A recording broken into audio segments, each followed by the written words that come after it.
eu sou a Laísa, você tá no Passe Adiante. Se é novo por aqui, nova por aqui, peço que se inscreva no canal, ative o sininho da notificação, todo mundo dê joinha no vídeo, salve o link e mande para as pessoas depois. Hoje a gente está aqui para falar um pouquinho sobre políticas públicas, o que são, para que servem e o que eu tenho a ver com isso. As políticas públicas são, basicamente, ações do governo municipal, estadual ou federal que visam atender alguma demanda da sociedade. Elas podem ou não ser subsidiadas pela iniciativa privada.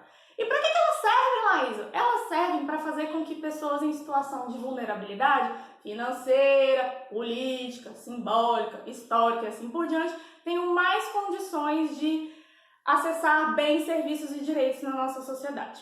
E você deve estar pensando, então tá bom, me dê exemplos. Vamos a eles. Eu posso te dar como alguns exemplos de políticas públicas vigentes no Brasil hoje, o auxílio emergencial, que está sendo concedido agora durante a pandemia, o Bolsa Família, o SUS, o Minha Casa Minha Vida, as cotas oferecidas para negros ou pessoas com deficiência nas universidades, o financiamento estudantil e assim por diante. Então, se você é uma pessoa que já foi ou é atendida por algum desses programas e enche a boca para falar mal de assistencialismo, acho que está na hora de revisar um pouco os seus conceitos. O mesmo eu diria para você que nunca foi atendido por algum desses programas e acha que nunca vai precisar de nada disso. Bom, você pode precisar disso em algum momento e, além disso, vamos lembrar que assistencialismo não é coisa de comunista nem de gente folgada. Ocorre que, pela nossa incapacidade de encarar os efeitos das muitas desigualdades vigentes no Brasil e no planeta como um todo, e também a nossa preguiça de fiscalizar as ações do governo em relação à gestão dos recursos utilizados, a prestação de contas, as sanções quando as coisas não ocorrem como elas deveriam ocorrer, isso tudo faz com que hoje em dia as políticas públicas não atendam ao seu propósito inicial, que é intergeracionalmente, ou seja, de uma geração para outra, de um ano para o outro, as desigualdades diminuam. Hoje em dia, a política pública serve para criar e manter massa de manobra. Considerando que esse ano, o ano de 2020, é um ano de eleições, eu achei muito importante trazer isso para o debate, porque a gente precisa encarar o nosso papel de fiscalizador e de responsável pelas coisas que acontecem no nosso país. A gente tem o hábito de ficar reclamando que vivemos num país muito corrupto, que todo mundo gosta de dar jeitinho, mas o que a gente está fazendo para que isso seja modificado?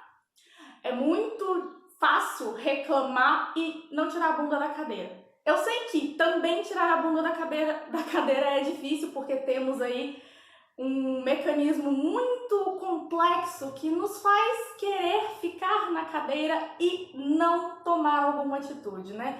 Quando você chega em casa cansado porque tomou 3, 4 condições para chegar no trabalho, porque não recebe um salário tão bom assim, porque A, B, C, D, X, P, T, O, isso não é coincidência. De novo, aí nós temos a política pública e o sistema do Estado atuando para que a gente seja e se mantenha como massa de manobra. E nesse vídeo, que é curto e cheio de informações, eu espero, reflexões, melhor dizendo, eu quero te fazer o convite a mudar essa história.